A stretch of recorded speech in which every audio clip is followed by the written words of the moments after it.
the computer, I think. All right, good morning, everybody.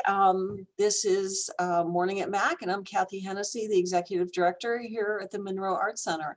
We're really excited this morning to be joined by Gabe Pionkowski, who has an exhibit up at Mac in the Wellington Murani Galleries.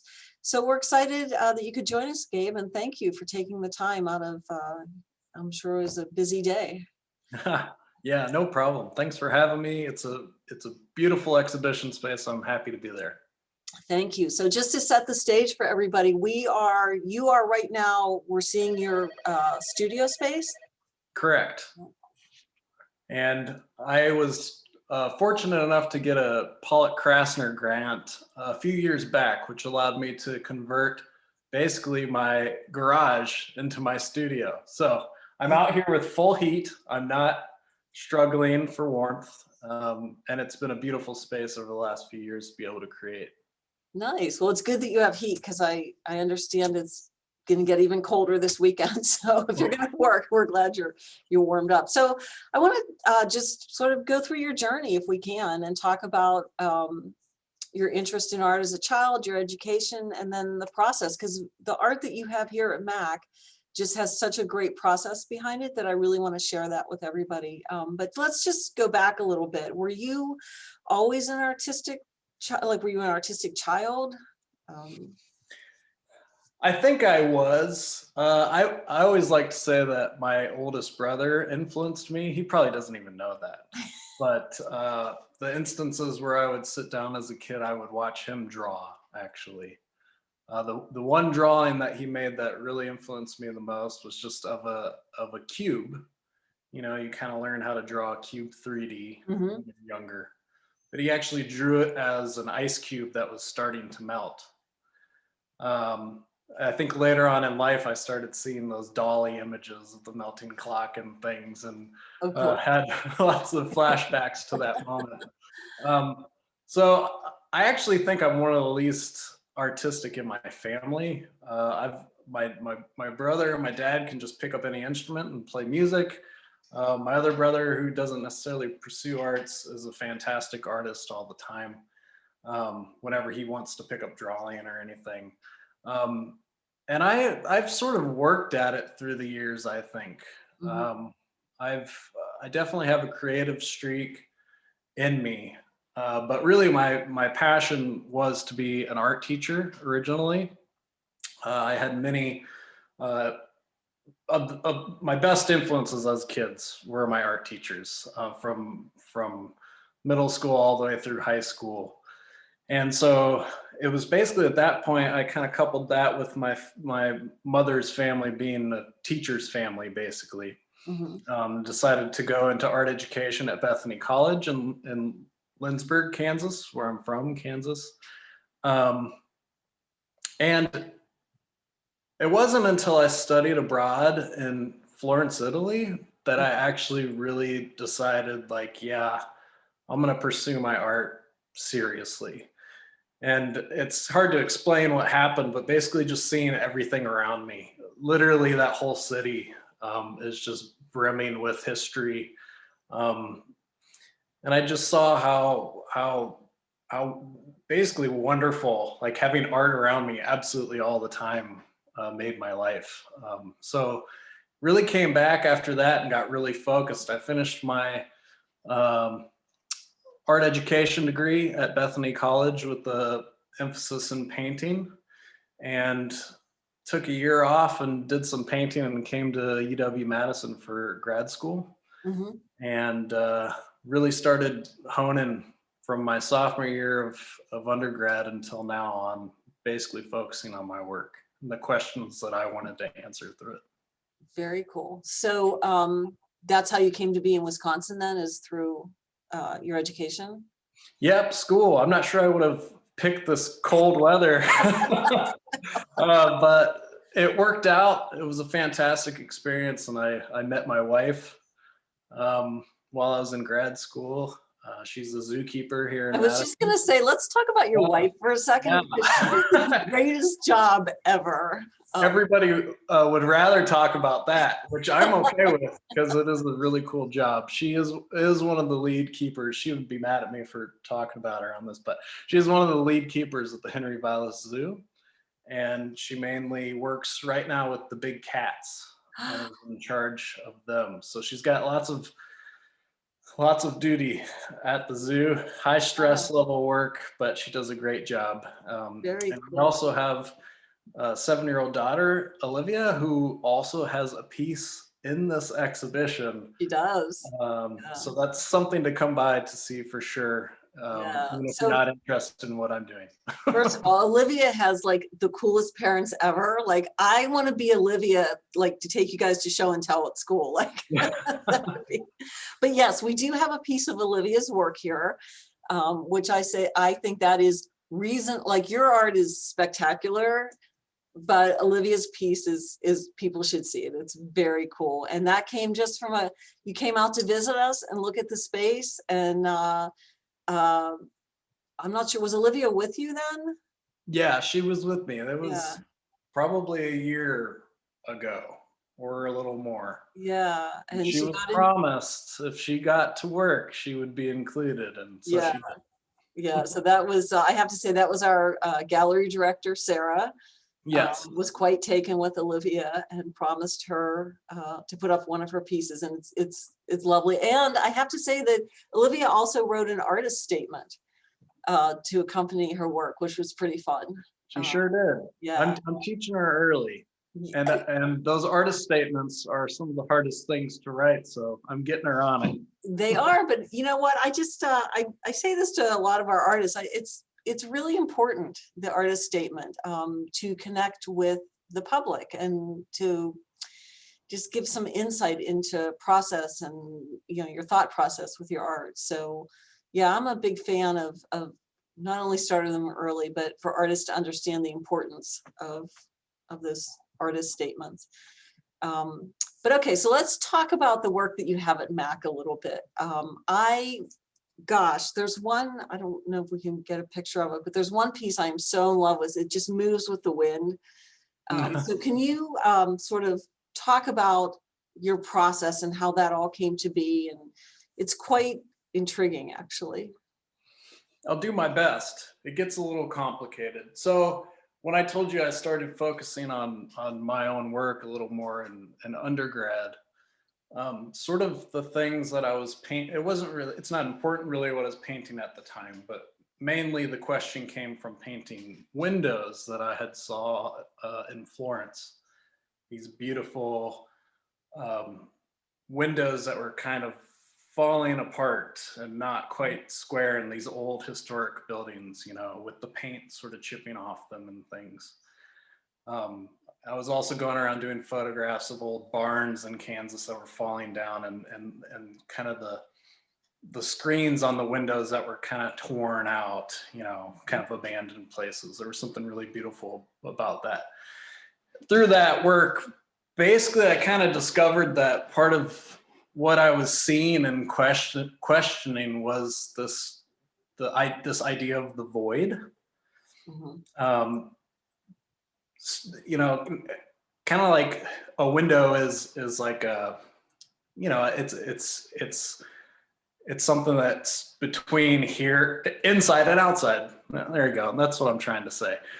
So it's kind of, it represented to me that void space. And so I started making paintings directly trying to, how do I paint the void space? And it's hard to describe, but of course I've grown and matured with this question over 15 years or so. Mm-hmm. But really coming into grad school, moving to Madison, starting this journey here in Wisconsin, I was making little paintings on paper. You can actually see them on my website. That's the earliest archive on my website of work that I show. But those paintings were literally trying to create a vessel, an empty vessel within a horizon. So they were very simple paintings where I was literally trying to form a void, and they kind of look like maybe like little cups or things, and they weren't necessarily meant to be like that. But I was trying to suggest a form within the emptiness of the page itself. Um, and in grad school, I kind of realized that what I was really thinking about most wasn't necessarily the paint that formed that, but was actually that paper. The subjectile, like I like to refer to it now. And I went back to the canvas as the actual subjectile for a couple reasons. One, because that's the way I was taught to work on canvas.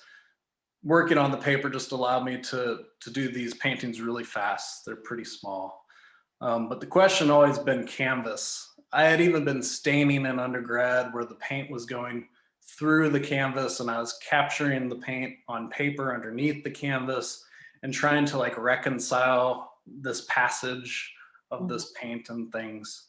And it's an even more complicated thing because I was in Italy too, where I was making prints of the tarlatan or the cheesecloth that you use to clean the plates off of.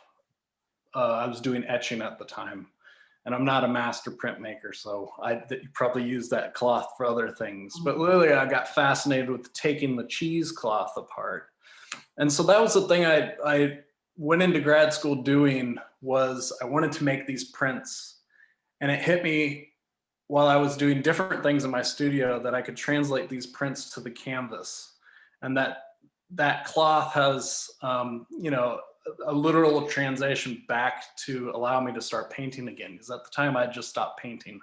I was addressing more of architectural questions. I went back to sort of the window spaces. I was actually creating these huge walls in my studios with different openings, creating like a jungle gym a little bit. So it seems like a real, like I'm jumping around a lot, but really it was still that question of the void. And the canvas is, as I say in the artist statement in the show, I refer to it as the subjectile. It's literally the thing that allows you to see painting. And of course, that's semantic too. You think like acrylic on canvas, oil on canvas. It kind of has this historical marker for me that I'm using that language to follow down. Obviously, you can paint on anything, but that's sort of where I've come back to realizing that I'm a painter, and that's what I want to do. Address that question of oil on canvas and where's the void space in that sort of thing. And so I literally decided that what I needed to do was start taking apart the thing that literally is the foundation of painting, is the canvas itself. So I started by taking canvas apart and sort of exhibiting those pieces, but that was kind of a futile approach. Like it didn't really do anything. I was just sort of deconstructing things. If you go back to the window, a window or a door or architecture, they allow you to go transverse inside and outside, you know. All I was doing was just taking something apart, and there was no journey from here to there. So I realized it was supernatural for me. I just had to start putting this canvas back together. So it was for months, actually. I was able to get into contact with weaving professor Diane Sheehan, and she taught me how to weave. And I developed with her this process of literally taking apart the canvas and putting it back together as close as I could. And those were some of my best pieces I think I've ever made, just literally blank canvases. There was no paint involved whatsoever. But it was from there where I realized, okay, now I have done something with the canvas, touching on that space that is not really thought of, the thing that allows you to see it. And the ironic thing about the canvas and then weaving is that it allows you to see it, but it also hides half of it.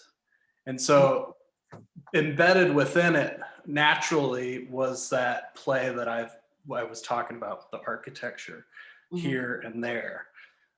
So it opens up the canvas to a question of space and time. I think of the work a little bit more as sort of installation. They're really painting, but they involve space, time, process. And a lot of that gets sort of embedded and hidden, maybe, unless you really know what's going on in the work. But that's also sort of intentional. I tell people that in grad school, when I was doing that weaving, I was also studying Taoism a lot. And I have this whole history in my family of religion and me just being sort of more interested in how people find their own spirituality per se. And Taoism has always struck me as something that was really interesting. And at the university, they had a lead researcher there who had studied in the field. And so I got a lot of good knowledge. But one of the things I decided, especially with those blank canvas pieces, is if I'm going to show this nothingness of painting, or in the Tao, the way, the most important thing is non-interference. You want to go through life not interfering with things, and with anything, to be a part of the way, which is a very, you read some of those texts and things, and the way that they come to speak of the way has to be like tongue twisting, and it's part of the play of trying to maybe meditate on what that would be. And so I literally thought of my way of non-interference with painting is to take that canvas apart and put it back together, to take the thing itself and make the thing itself again, just to show it again, to have it literally talk to itself. And as a way of literally showing what it is, non-interfering with it, but taking this thing that really hasn't been explored along a path of oil on canvas. So it's hard to describe how that makes sense, because obviously I'm doing something that's got maybe even a larger history, a history of weaving and textiles. That's something that I don't know much about. So it's important for me to say that I'm coming at this from a history of painting. That's sort of the language that I'm using to explore this path of how to paint nothing per se. I hope that made some sort of sense. It did. Well, and I think that when people come to see the exhibit with that in mind, like it just adds nuance and depth and understanding. So let me ask you this, Gabe, where do you see, I feel like you sense that you're on this journey, and where do you see this going? I've never seen another artist who does what you do. So that in itself is very cool and very interesting, but where do you see this path going artistically for you? Yeah, I say it's baby steps, because explaining that thinking is kind of interesting, because it's not that hard of thinking of how I've gotten to where I've got. It's a very simple question. And I just take these little increments, and in my art, and it kind of expands from there. Yeah, I can see that. And the thing I'm trying to do now actually relates to the title of the exhibition, Revision Extension. And that's sort of was the three main pieces in the gallery are starting to do something a little different, because I'm getting to the point where I wouldn't say I'm limited with the canvas, but I've gone through the process of deconstructing the canvas, hand painting every thread, reconstructing the canvas. Those have gone on an exploration as the exhibition shows. There's work from over the past 7 years. So the first pieces are the ones where I'm really sort of grappling with, okay, now I'm using the loom, I'm introducing color now. I'm beginning to explore and quote other artists in history through that process, and trying to kind of come up with, where's my voice in all of this? Mm-hmm. And the main pieces in the gallery are kind of where I'm at now. And those are pieces that have actually been deconstructed, hand painted, reconstructed, and then stretched and painted on again with a brush. Mm-hmm. Then those are also cut up again and woven into themselves to create these paintings that hold between front side and back side. So it's kind of a doubling of the doubling that I've already done. Mm-hmm. And that was a way for me to reintroduce my hand back into the work. Because although I had been hand painting every single thread, my literal hand was not there as much as the mechanical hand of the loom. Mm-hmm. So I can't really do that again, if I start cutting these things up again. But also so the idea is like, where do I go? And I've just been thinking more and more about the process. Obviously, this touching on the nothing is very important to bring those dualities together, to play upon it, Mm-hmm. to rub around that thing. And so I'm trying to pull out other things that I'm interested in. So it's a super long story, but I'll just mention it and people might get a kick out of it hearing it. But one of the big questions that was given to me in undergrad was, how do you bring physicality into the work? And my professors asked me that because through high school and into college, I was a professional wrestler, WWE style. And I would go off on the weekends to do these independent wrestling shows. I've actually wrestled in 8 different countries around the world in my pro wrestling years. But that had always a lot of influence in my life. My father was a personal trainer and things, marathon runner with my mom and things. There's always been this fitness aspect, Mm-hmm. I think, to our upbringing, and the theater and the painting related to me with the fitness and the wrestling. So that physicality has come in, I think, in many ways with the deconstructing, the reconstructing, this cutting, this folding. But I want to bring that out and make it more bodily into space. So one of the pieces called Fall Into You has a lot of nails coming through it. Mm-hmm. And what I'm trying to do there is sort of bring the painting off the wall, get it in space, and then sort of play with the viewer, one, because lots of people like to get up to see the fine minutiae of the paintings. So I wanted them to do that, but also then be pushed away. Mm-hmm. Another way of controlling the space, thinking about having people move around this emptiness, as the space is also an emptiness. But also the idea of a bed of nails is a very physical way of putting yourself, physical, and I like to say precarious way of putting yourself in a state of meditation. They actually sell beds of nails on yoga mats. And it's a historical, how can I say it, spiritual medium, way of spiritual medium. Mm-hmm. But it also has a lot of practical uses, just like exercise, lifting weights or whatever. What you're doing is you're literally tearing your muscles apart for them to regenerate. Mm-hmm. So I like the idea that my whole process has always sort of touched upon basically a life cycle, a deconstruction and reconstruction. When it was just a deconstruction, it didn't seem like it spoke to anything. Mm-hmm. So these more physical things. So the bed of nails, and then one of the other pieces is showcased in space because the work all literally has a backside to it. Mm-hmm. And I've chose to literally only show you half by displaying it on the wall.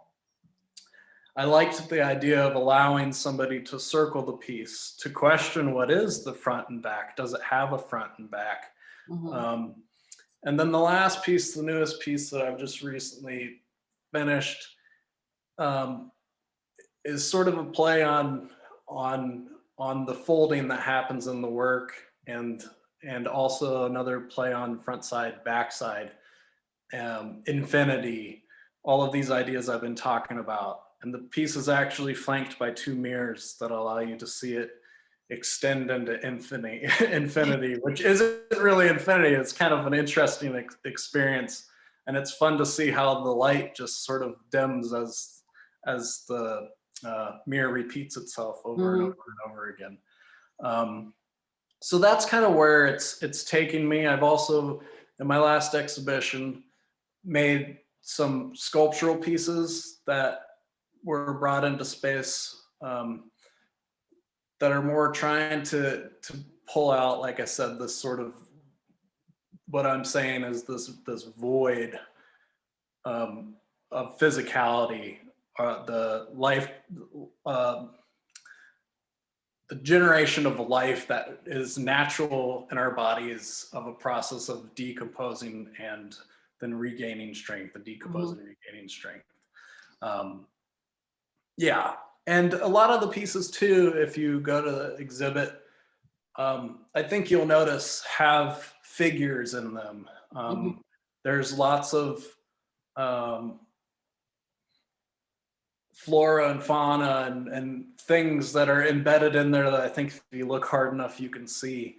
And those are sort of the themes that are coming out through my hand that necessarily couldn't come out through the loom, I don't think. And actually behind me here are some threads, the piece that goes into space that you can walk around. These are actually threads that were painted for that canvas. I was originally going to make it a lot bigger, but I knew that could never happen. So I have a lot of extra. So you can actually see sort of how things are before they enter the loom. And I'll quickly explain that all of the work except for this piece that's in space, after the original deconstruction of the canvas, I've literally hand painted with my fingers every single thread.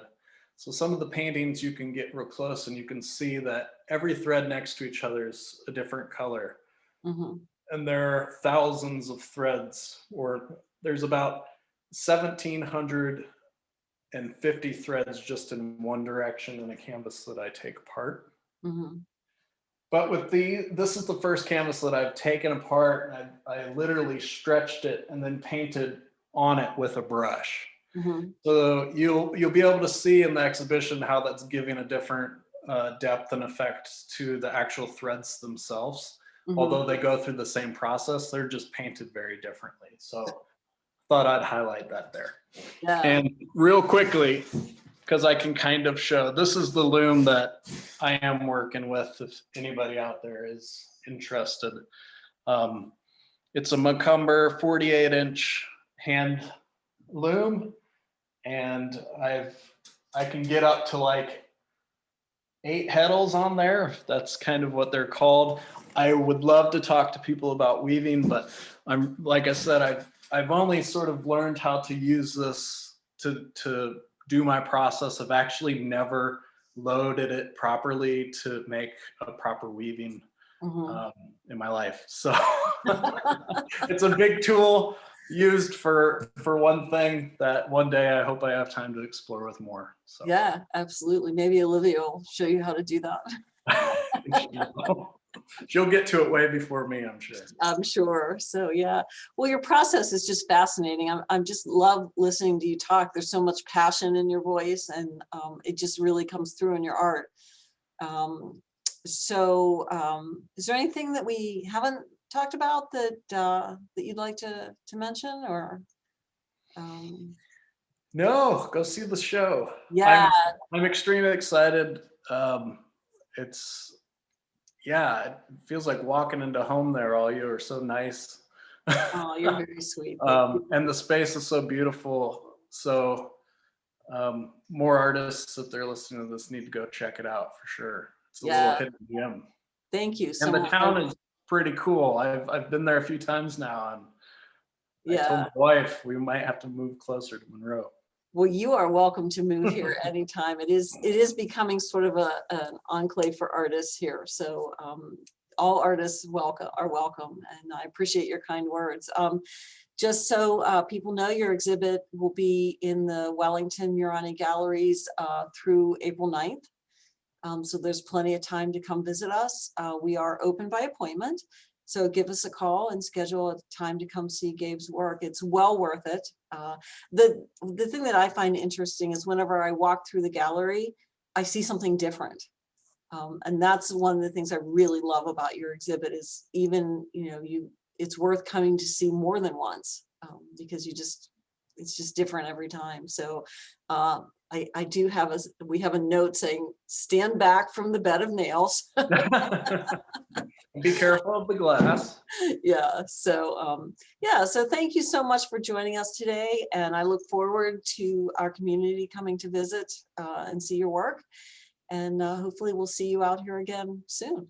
Yeah, great. And as I do, take a business card. And if you have any questions, want to email me personally, please do. I'd love to answer questions. Great. All right, Gabe. Thanks so much. And you have a great day. No problem. You too. All right. Bye.